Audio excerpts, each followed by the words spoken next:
अगर हम आपको बोलें कि किसी भी स्टॉक में इन्वेस्ट करने से पहले उस कंपनी की बैलेंस शीट को चेक करिए और बैलेंस शीट में अब बैलेंस शीट के नाम से ही कुछ लोगों को चक्कर आ जाता है कि यार बैलेंस शीट कौन चेक करेगा।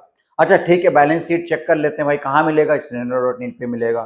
ठीक है, मिलेगा तो उसमें क्या चेक करें? अगर हम बैलेंस शीट यहाँ पर ओपन करें, जैसे कि अभी हम कोई बैलेंस शीट यहाँ पर ओपन करते हैं, जैसे ये कोई भी कंपनी, इस कंपनी की बैलेंस शीट मुझे देखनी, बैलेंस शीट पे आपने क्लिक किया, ये बैलेंस शीट आ गया, रिजर्व एंड सरप्लस इतना, इक्विटी कैपिटल इतना, बोरिंग इतना, फिक्स्ड एसेट इतना। अब ये सारे पॉइंट्स सरदर्द हो सकते हैं या समझने में हार्ड हो सकते हैं।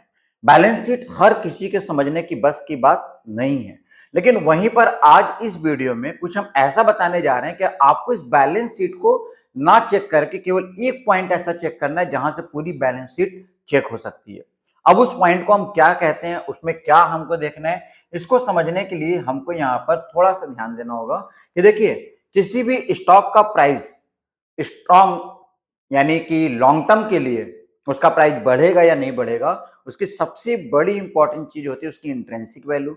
और इंट्रिंसिक वैल्यू डिपेंड करती है उसके बैलेंस शीट के और प्लस उसकी कंपनी की क्वालिटी पर, यानी बिजनेस क्वालिटी पर और उसके कैश फ्लो पर। अब ये कैश फ्लो कहां से देखा जाता है? अब जैसे अगर आपको ये पॉइंट नोट करने हो कि नेट इनकम अगर बढ़ रही हो, अगर किसी बिजनेस में इनकम बढ़ रही है, इसका मतलब आपके शेयर का प्राइस भी लगातार बढ़ रहा है।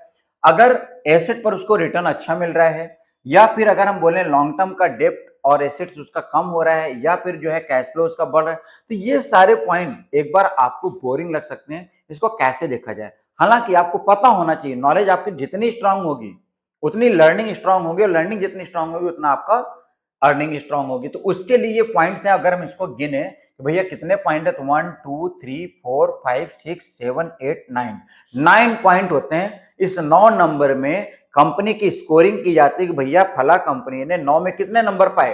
तो अगर बहुत बढ़िया कंपनी है, अगर बहुत बढ़िया कंपनी है तो क्या होगा?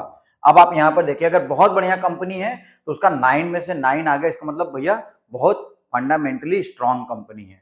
अगर 8 आ गए, चलो एक आध पॉइंट हो सकता है गड़बड़ हो, 7 आ जाए तो भी कंसीडर हम स्ट्रांग में कर सकते हैं। लेकिन 7 से कम नंबर आए, क्या है 6 5 4, तो ये एक स्टेबल है कि चलो भाई अभी बिगड़ा नहीं है, कोई प्रॉब्लम होगी अभी कंपनी स्ट्रांग हो जाएगी। लेकिन तब क्या हो जब किसी कंपनी का स्कोर 1 2 3 या 0 हो। इसका मतलब है कि उसकी स्कोरिंग, जैसे किसी बच्चे का जब आप सिलेक्शन करते हैं अपने यहाँ काम करने के लिए, तो आप ये जानना चाहते हैं कि बच्चा पढ़ने में तेज है कि नहीं। तो उसके लिए क्या होता है, उसकी स्कोरिंग, उसका रिजल्ट बताता है वो बच्चा पढ़ने में कैसा है, उसका परफॉर्मेंस कैसा है। तो आप पूछते हैं हाई स्कूल में कितने मार्क्स थे, इंटर में कितने मार्क्स, अच्छा टॉपर रहा है, अच्छा 33 नंबर से पास हुए हो, तो आपका व्यू चेंज हो जाता है। उसी तरह से ये स्कोर भी आपके स्टॉक को परचेज करते समय, इन्वेस्ट करते समय यहाँ पर पूरा व्यू बदल देगा। और इस स्कोर को हम क्या बोलते हैं? इसको हम बोलते हैं पिट्रोस्की स्कोर।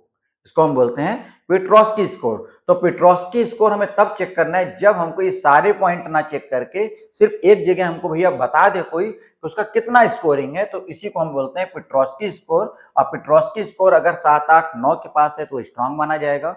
अगर वो 4 5 6 है तो स्टेबल बोल सकते हैं, लेकिन फिर भी अलर्ट रहने की जरूरत है। लेकिन भैया अगर 1 2 3 है तो ऐसे स्टॉक से हमें क्या करना है? दूरी बना के रखना है।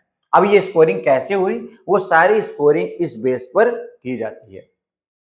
तो अब यहां पर हम किसी भी कंपनी के पेट्रोस्की स्कोर कहां देखने को मिलेंगे, उस चीज को हम यहां पर देखते हैं। जैसे इस समय हमारे सामने जो कंपनी खुली है, इस कंपनी का नाम है एनएचपीसी। एनएचपीसी। अब इस एनएचपीसी का बिना बैलेंस शीट चेक किए हमको ये पता करना है कि यार क्या है, ओवरऑल क्या है।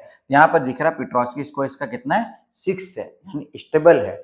अब वहीं पर अगर हम टाटा मोटर जैसी कंपनी को अगर हम चेक करें, टाटा मोटर, इसका नेम अभी थोड़ा चेंज हो गया है, तो इसमें अगर हम पेट्रोस्की स्कोर चेक करें तो 5 का आ रहा है। अभी गड़बड़ हो चुका है इनका पिछले साल से। अभी और किसी कंपनी का पेट्रोस्की स्कोर चेक करते हैं, आईडीबीआई बैंक, इसका पेट्रोस्की स्कोर देखें तो 8 आ रहा है, यानी ये बहुत अच्छा स्कोर है। अब ये 8 स्कोर आने का मतलब ये है कि इसके बैलेंस शीट बहुत स्ट्रांग है, ये कंटिन्यू अपनी इनकम करते जा रहे हैं, इनका जो है ईपीएस बढ़ता जा रहा है। और फिर भी आपको चेक करना है तो अब आप बैलेंस शीट में जाकर के इनका ईपीएस या अर्निंग या फिर बिजनेस ट्रेड, ये चीज आप जाकर के यहाँ पर चेक कर सकते हैं। अब देखिए यहाँ पर क्या है, इनकी सेल्स लगातार बढ़नी चाहिए। अब देखिए कैश फ्लो बढ़ना चाहिए, इनकी सेल्स लगातार बढ़नी चाहिए। अब सेल्स कहाँ मिलेगा हमको? सेल्स आपको मिल जाएगा यहीं पर, देखिए प्रॉफिट ईपीएस कंटिन्यू बढ़ना चाहिए, इधर देखिए कंटिन्यू बढ़ा है इसी इनका ईपीएस। प्रॉफिट, अगर ईपीएस बढ़ा है तो जाहिर सी बात है भाई प्रॉफिट भी बढ़ा होगा। देखिए प्रॉफिट लगातार यहाँ पर माइनस में थे, माइनस से कंपनी 1532, 2557, 3728 कंटिन्यू प्रॉफिट। तो ये सब ना चेक करके अगर हमने पेट्रोसी स्कोर चेक कर लिया तो आप देखिए सारी चीजें एक ही पॉइंट पर चेक हो गई। तो इस वीडियो में इतना ही। उम्मीद करता हूं कि बहुत छोटा सा लेकिन इंपॉर्टेंट टॉपिक था, इंपॉर्टेंट पॉइंट था और ये आपकी बहुत हेल्प करेगा। तो किसी भी स्टॉक में इन्वेस्ट करने से पहले हमें क्या करना है, सारी चीजों के साथ साथ पेट्रोस की स्कोर पे भी जरूर ध्यान देना है।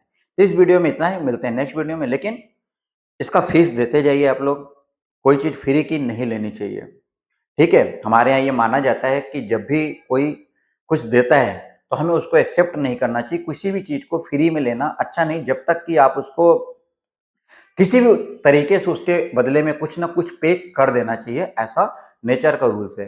तो इसके लिए आपको क्या पे करना है, वीडियो तो आपने देख ही लिया है, यूजफुल भी होगा, काम भी आएगा। लेकिन आपको पे करने के नाम पर सिर्फ शेयर वाली बटन पर क्लिक करके इस रिस्पॉन्सिबिलिटी को पे करना है, बस इतना सा करना है, जिससे दूसरों की भी लर्निंग स्ट्रांग होती रहे और उनकी भी अर्निंग होती रहे और आपकी भी होती रहे। तो इस वीडियो में इतना ही, मिलते हैं नेक्स्ट वीडियो में किसी नए टॉपिक के साथ।